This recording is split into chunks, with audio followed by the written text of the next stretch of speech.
Welcome to the course of What is Package.json. My name is Rahul. First, I'm going to introduce you what is Package.json.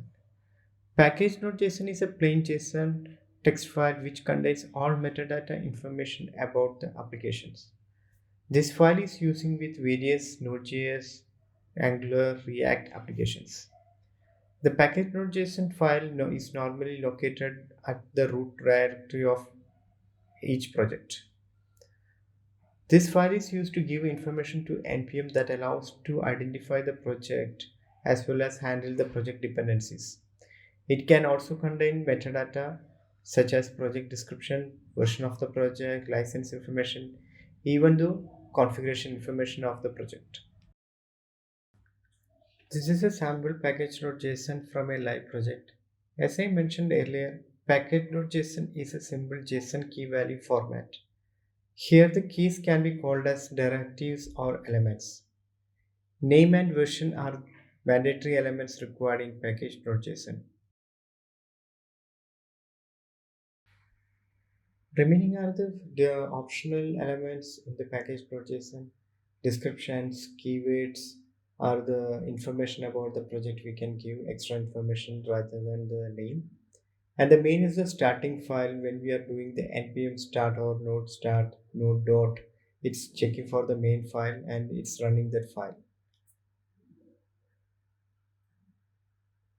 And the engines are the node version we can able to set it up in case if you are having a node version of 8 and the application is required the node version above the 10, then it will throw the error before the starting the application. Scripts are the alias for the commands. Instead of typing long commands with configuration in all time, we can give alias name for the commands with configuration. From the command prompt or terminal, we just need to call the alias name for running that particular command. Here is the start command used for running Node.js application that we named as start. So from the terminal, we need to call npm start instead of calling that long command.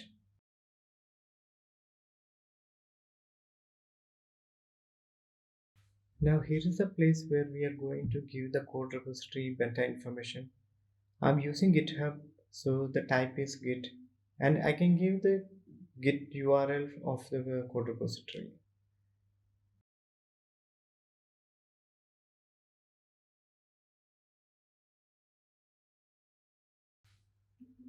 Here you can give the other information. If you are working with a company, you can give the company name and the license, what kind of license is it, open source or not. And here is the main part of the package.json is a dependency and dev dependency. Every Node.js project or module may dependent on other Node.js or third-party modules or our own custom modules. We should provide all those dependencies by using this dependencies directive. We have to specify the version of dependencies which we are going to install it. There are different ways we can specify the versions. If you give the star, it will install any available latest version of the package. And if you give the tilde symbol with the version number, it will install the version between 0.2.0 and 0.3.0.